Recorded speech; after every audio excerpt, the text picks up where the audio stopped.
6 terrifying haunted house stories that will keep you up all night. These real-life accounts, drawn from documented articles and first-hand experiences, delve into the eerie and unexplained phenomena that have plagued various residences. For detailed sources and further reading, please refer to the links provided in the video description. Story number 1. My name is Kathy Lutz, and in December of 1975, my husband George, my 3 children and I moved into what we thought was our dream home at 112 Ocean Avenue in Amityville, New York. The house was everything we'd ever wanted: large, beautiful, and located on a quiet street. Sure, we knew about the tragedy that had occurred there, the defy murders the year before, but we convinced ourselves it was just a house. After all, how could walls and windows hold on to evil? We were so wrong. From the very first night, something about the house felt heavy. It's hard to describe, but there was a thickness in the air, like the house was alive and breathing around us. George and I tried to dismiss it, blaming the stress of the move, but the children noticed it too. My youngest daughter, Missy, started crying for no reason, saying she didn't feel safe. The strangeness started small. The house was constantly cold, no matter how much we turned up the heat. George became obsessed with the fireplace, sitting by it for hours, as if he were hypnotized. At first, I thought it was his way of relaxing, but he began acting distant, irritable, and paranoid. It was as if the house had latched onto him. Within days, the nightmares started. I dreamed of blood, violence, and shadowy figures. In one dream, I was standing in the very bedroom where Louise and Ronald DeFeo Sr. had been murdered. I could see the terror on their faces as they woke to the sound of the gunshots. I woke up drenched in sweat, convinced I had just witnessed their final moments. Then there was Missy's friend. She told us about Jody, a large pig with glowing red eyes who would sit outside her bedroom window at night. At first, I thought it was just an imaginary friend, but one night George swore he saw those same red eyes staring at him through the window. When he ran outside, there were hoofprints in the snow, but no sign of any animal. The house seemed to turn against us. Doors slammed shut by themselves, and black slime oozed from the walls and keyholes. Foul odors would fill the air without warning: rotting flesh, sulfur, things that made us gag. We cleaned and scrubbed, but nothing helped. It was as if the house was rotting from the inside out. One night, I woke to a sensation I'll never forget. I was floating, levitating above the bed. I could feel an invisible force holding me in place, twisting my body in ways that felt impossible. I screamed for George, who swore he saw me suspended in mid-air before I fell back onto the mattress. He tried to hold me, but he looked just as terrified as I felt. George began waking up every night at exactly 3:15 a.m., the time the DeFeo murders occurred. He'd hear noises, whispers, and strange creaks coming from the basement. One night, he went down to investigate and came back pale and shaking. He wouldn't tell me what he saw, but after that, he refused to go near the basement again. The children were terrified. My oldest son started having violent nightmares, thrashing in his bed and screaming that something was in his room. Missy became withdrawn, spending hours in her room talking to Jody. When I walked in on her one day, she said, "Jody says we'll never leave." The house began to feel like a living entity, feeding on our fear and anger. George and I argued constantly, and I started feeling like a stranger in my own home. The breaking point came one night when George found me sobbing in the kitchen, unable to explain why. The air felt suffocating, like something unseen was pressing down on me. On the 28th day, we couldn't take it anymore. We packed what we could and left in the middle of the night.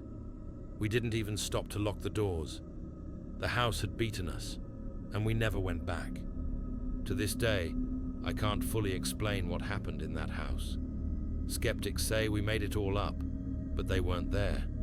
They didn't see the eyes in the window, or feel the malevolent presence that followed us from room to room. Whatever haunted that house, it wanted us gone, and it succeeded. For years after, I couldn't sleep without the lights on. The nightmares lingered, and even now, I still feel its presence when I think about it. Amityville isn't just a house, it's a warning. Some places hold more than memories. Some places hold evil. My name is Thomas Whaley, and in 1857, I built a home in San Diego, California, that I hoped would stand as a testament to my family's success and prosperity. The Whaley house was meant to be a symbol of our legacy, a place where my wife Anna and I could raise our children in peace. But from the moment we moved in, it became clear that this house was not like any other. The land the house was built on had a dark history. It was the site of San Diego's first public gallows, where criminals were executed. One of the most infamous was James "Yankee Jim" Robinson, who was hanged in 1852 for stealing a boat. They botched his execution. His neck didn't break, and he struggled and gasped for minutes before he finally died. I had heard the stories about the land's past, but I dismissed them. How could the past affect the present? We were barely settled in when the strange occurrences began. At first, it was faint, soft footsteps echoing through the halls at night. I would get up, lantern in hand, but there was never anyone there. My wife Anna said she felt cold spots in certain parts of the house, even in the height of summer. We tried to brush it off, telling ourselves it was just the house settling or drafts from the windows. But the activity grew worse. Late at night, I would hear heavy, deliberate footsteps on the staircase. They were slow and measured, as though someone was walking with purpose. The sound would stop at the top of the stairs, right outside the children's bedroom.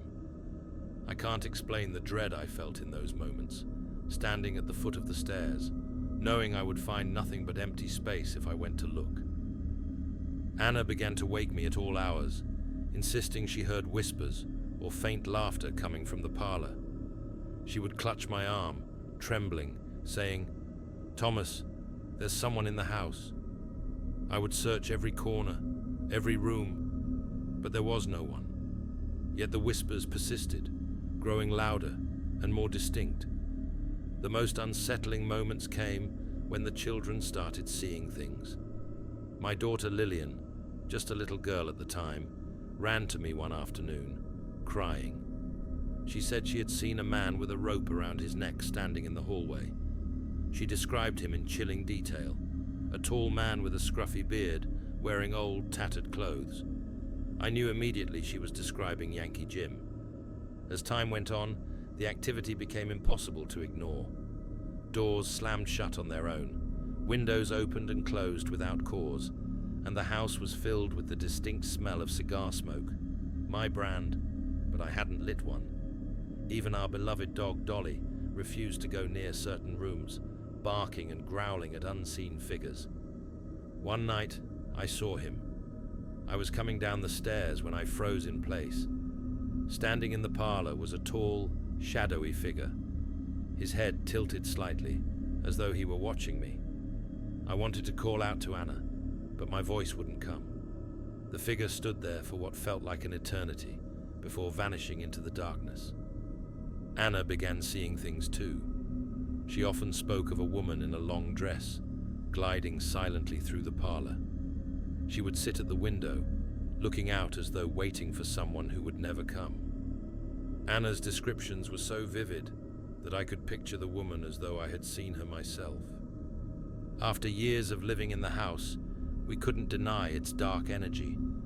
The sounds, the smells, the apparitions, they were constant reminders of the land's past and the lives lost there. Even after my passing, Anna stayed in the house, but she too became a part of its legend. Now, the Whaley house is a museum. People come from all over to see it, drawn by its reputation as one of the most haunted places in America. Visitors report hearing heavy footsteps, faint whispers, and even seeing apparitions. A child once described a man standing at the top of the staircase, wearing old-fashioned clothes and a stern expression. When shown my portrait, the child said, "That's him." I suppose I'll never truly leave this house. The past has a way of anchoring itself to a place, and this house has more history than most.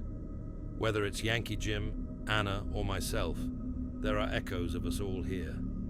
The Whaley House is more than a home. It's a testament to the lives that were lived and lost within its walls. For those who visit, I have only this to say: listen closely.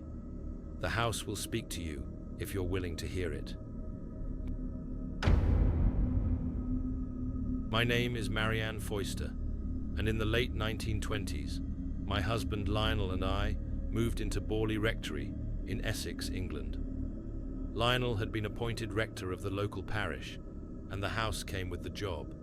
It was large, imposing, and eerily quiet, sitting at the edge of the village like a sentinel watching over us. From the moment I stepped inside, I had a feeling that something was wrong, but I tried to ignore it. After all, it was just an old house. What could possibly be so frightening?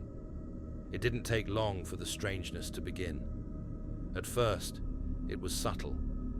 I'd hear footsteps in the hallways late at night, long after Lionel and I had gone to bed. The sounds were steady, deliberate, and unmistakably human. Sometimes it felt as though someone was pacing back and forth, as if waiting for something, or someone. Doors opened and closed on their own, and I'd often find objects moved from their usual places.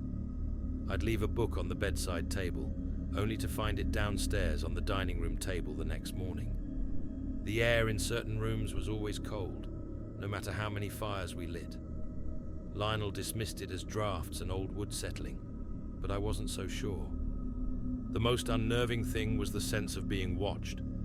I'd be alone in a room, folding laundry or reading, and I'd feel eyes on me. Turning around, I'd see nothing, but the sensation was so strong that it sent shivers down my spine. One evening, as I was walking down the main hallway, I glanced out the window and froze. There, in the garden, was the figure of a woman in a long, dark habit. She moved slowly, her head bowed, and I could just make out the outline of her face in the moonlight. I called for Lionel, but by the time he arrived, she was gone.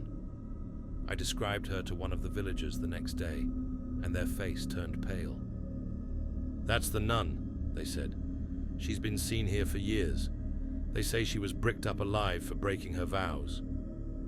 I tried to brush it off, telling myself it was just a trick of the light. But the sightings continued. I saw her in the garden, on the path leading to the chapel, even standing in the corner of the dining room. She never spoke, never moved toward me, but her presence was enough to send chills through my entire body. Things escalated when messages began to appear. They were written on the walls in a childlike scrawl, faint but clear enough to read. "Marianne, help me," one read.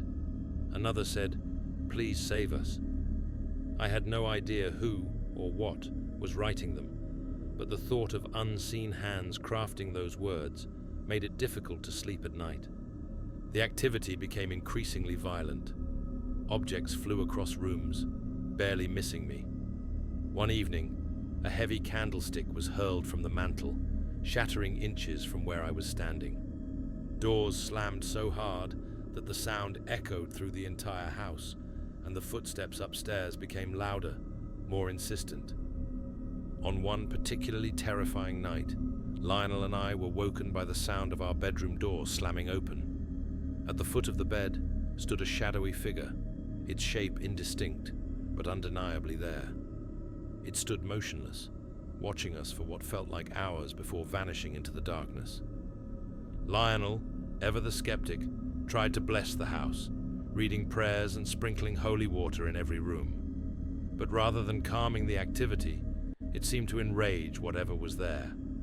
The banging on the walls grew louder, the messages became more frantic, and the icy cold spread to every corner of the house. We finally reached our breaking point when I was physically attacked.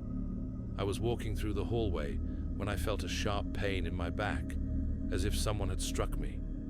When I turned around, there was no one there, but Lionel found 3 long scratches down my spine.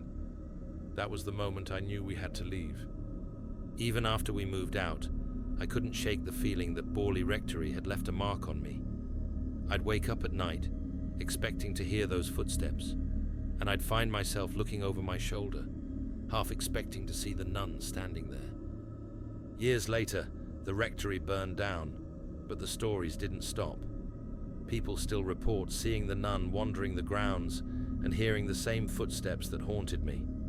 Skeptics say it's just an old legend, but I know what I saw, what I felt. Borley Rectory wasn't just a house, it was alive, filled with the echoes of a past that refused to rest.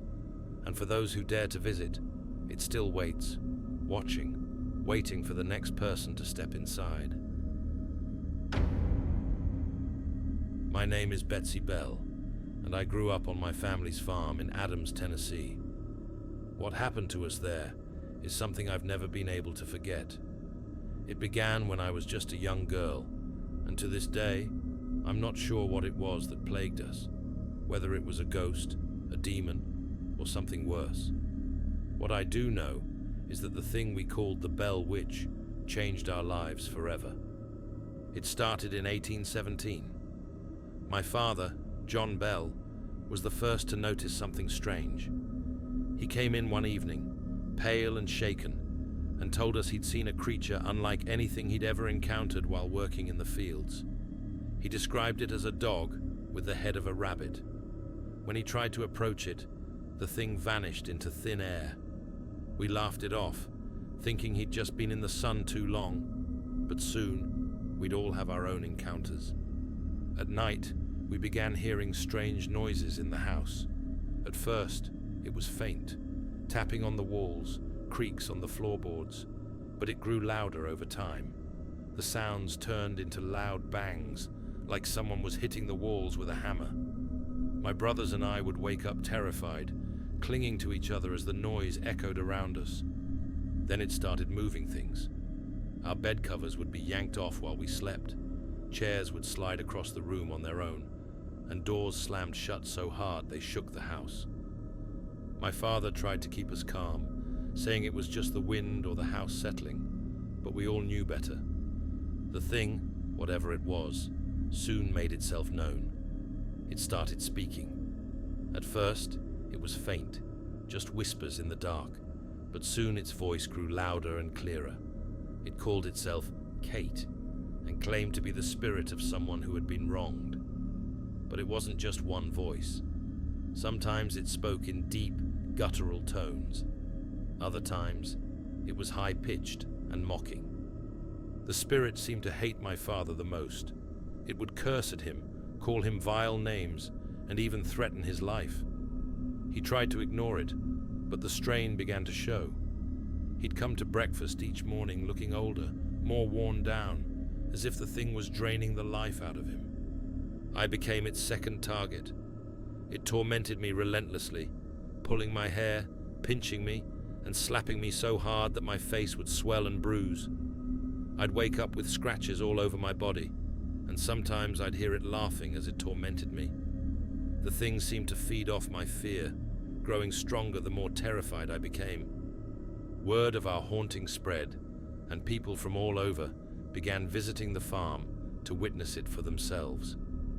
One of the most famous visitors was General Andrew Jackson, who would later become President of the United States.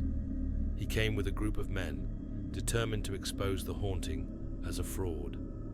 As they approached the farm, their wagon suddenly stopped, as if held by an invisible force. The horses refused to move, no matter how much they were whipped.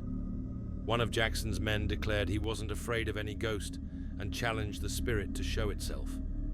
A voice boomed out, mocking him, and moments later, the man was thrown to the ground, screaming that something was choking him. Jackson left the next morning, reportedly saying, "I'd rather face the British Army than spend another night with the Bell Witch."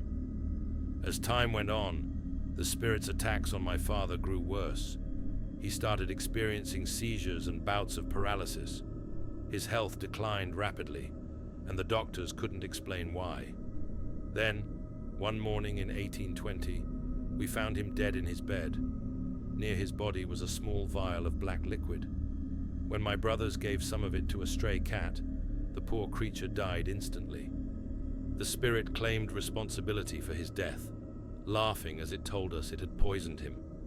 Even after he was gone, it continued to torment me, following me everywhere I went. When I became engaged to a local man named Joshua Gardner, the spirit grew angrier. It tormented us both, screaming that we would never marry. Eventually, the pressure became too much, and I broke off the engagement. After that, the spirit seemed satisfied. It promised to leave, but said it would return in 7 years. True to its word, it came back briefly in 1828, speaking to my brother John Jr., before vanishing again.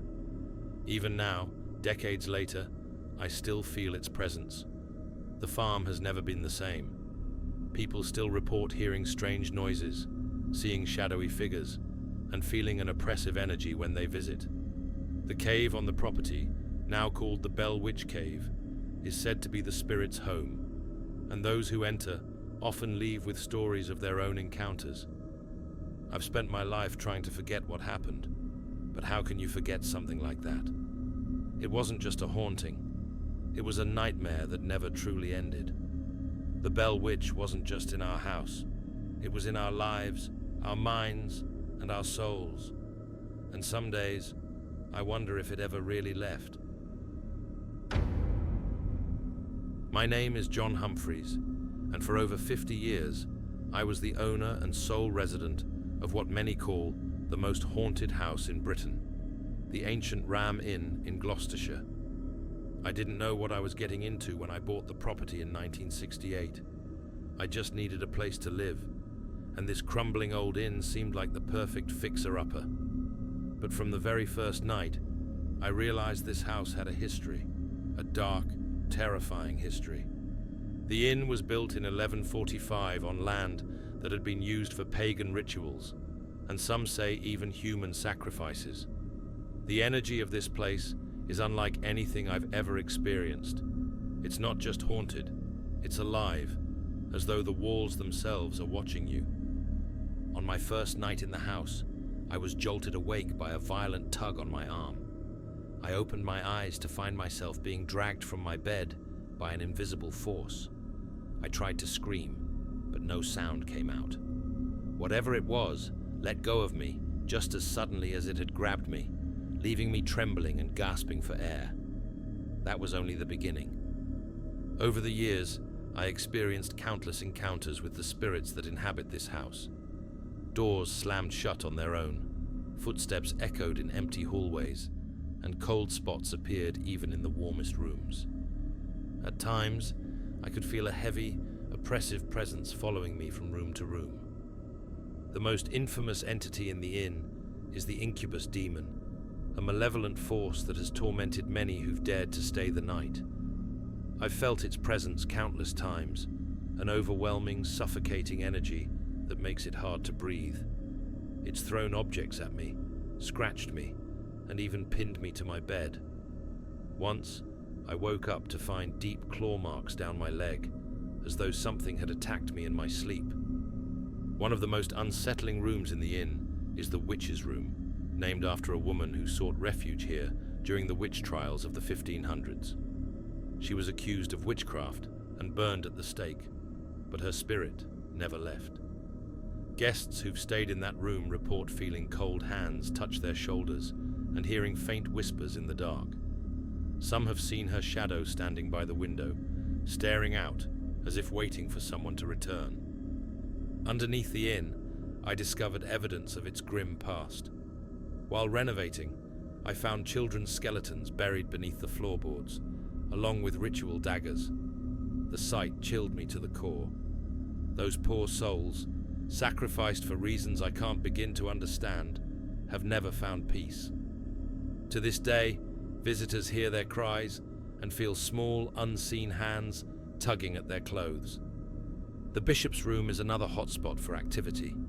Paranormal investigators and brave guests who've stayed there often report terrifying encounters. One group of ghost hunters described hearing a guttural growl in the middle of the night, followed by the sound of something heavy dragging across the floor. Another guest fled the house after seeing a full-bodied apparition of a monk standing by the fireplace, his face obscured, but his presence unmistakably hostile.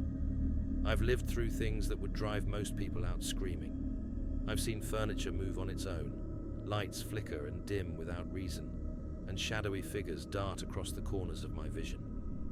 But perhaps the most terrifying moments are the ones that are hardest to explain. The feelings of being watched, the sense that something is standing just behind you, waiting for you to turn around. The ancient Ram Inn has been investigated by countless paranormal researchers, and many of them leave with undeniable evidence. EVPs, video recordings of objects moving, and photos of shadowy figures are just a few examples of what this place offers to those brave enough to look. But I don't need proof. I've lived it. I've spent decades in this house, and while I've grown used to the hauntings, I can never truly say I feel safe. Guests who stay the night often sign a waiver acknowledging the risk of paranormal activity. Some leave in the middle of the night, refusing to say what they experienced. For me, the ancient Ram Inn is home, but it's also a prison, a place where the past refuses to stay buried. The spirits here are restless, and they don't take kindly to intruders. If you come to visit, be prepared. This house doesn't just scare you, it takes something from you, a piece of your soul that you'll never get back. And for those who don't believe, I'll leave you with this. Spend one night here, alone, and then tell me what you think. Some houses are haunted by memories. This one is haunted by something much darker. Chapter 6. The Myrtles Plantation. Narrated by Chloe. My name is Chloe.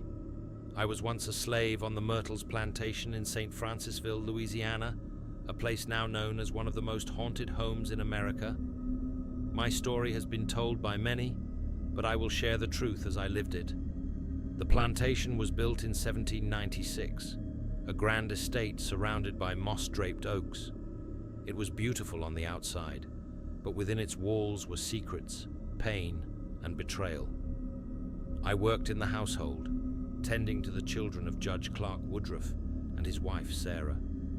They trusted me, and for a while, I felt like I had a place here. But trust can be fragile. Judge Woodruff had a temper, and when I accidentally overheard a private conversation, he was furious. To punish me, he ordered my ear cut off. The pain was unbearable, and the humiliation even worse. From then on, I wore a green turban to hide the disfigurement, but the scar it left inside me couldn't be covered. I wanted revenge, but I never intended for things to go the way they did. One day, I baked a cake for Sarah and the children. I mixed in a small amount of crushed oleander, a poisonous plant, thinking it would make them ill, just sick enough to remind them of their cruelty. But I underestimated its strength. Sarah and her two daughters, Cornelia and Mary, ate the cake and fell gravely ill. I watched in horror as they grew weaker, their breathing shallow, their skin pale. By the end of the day, they were gone. I had killed them. The plantation was consumed by grief, and suspicion turned toward me.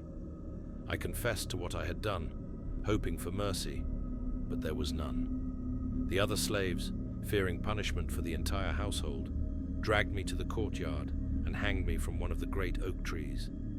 My body swayed in the humid Louisiana air as I looked back at the house that had been my prison and my home. Death did not free me. I remain bound to this place, watching as the years pass and new families come and go. People see me sometimes, wearing my green turban, standing in the shadows or at the edge of the fields. Some feel my presence in the hallways, a cold touch on their shoulders, or the faint scent of jasmine lingering where I've been. The plantation carries more than just my story. Tragedy seems to cling to it like the moss on the oaks. 10 murders are said to have taken place here, each leaving its own mark. The ghost of a young girl is often seen in the mirror in the hallway, her eyes wide with fear. People hear footsteps on the stairs when no one is there, and voices whisper their names in empty rooms. One of the most infamous legends involves the grand mirror in the main hallway. After Sarah and her daughters died, the mirror was covered, as was custom, to prevent their spirits from becoming trapped. But someone forgot, or perhaps it was already too late. Their faces have been seen in the glass, faint and blurred, as if they're trying to reach through. Fingerprints appear on the surface, even after the glass has been cleaned. Visitors often leave the plantation shaken. Some faint, others flee, and many never return. Paranormal investigators have captured chilling evidence, voices on recorders, shadowy figures moving on camera, and doors opening and closing by themselves. I watch them all, unable to leave, tethered to this place by my guilt and the weight of my choices. I didn't mean for any of this to happen, but intention doesn't matter when the consequences are so grave. The Myrtles Plantation has become a tourist attraction now, a place where people come to seek thrills and ghost stories. They call it one of the most haunted places in America, and I suppose it is. But to me, it's a prison, a constant reminder of what I did and what was done to me.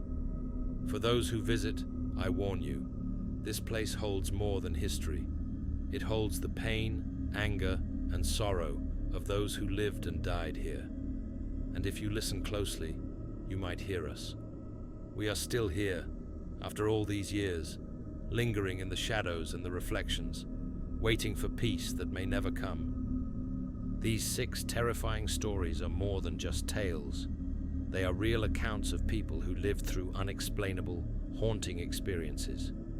Whether you believe in the paranormal or not, the lives of those involved were forever changed by what they encountered. If you enjoyed this video, don't forget to like, subscribe, and share your thoughts or your own ghost stories in the comments below. Until next time, stay curious and remember, sometimes the scariest places aren't in our nightmares, they're real.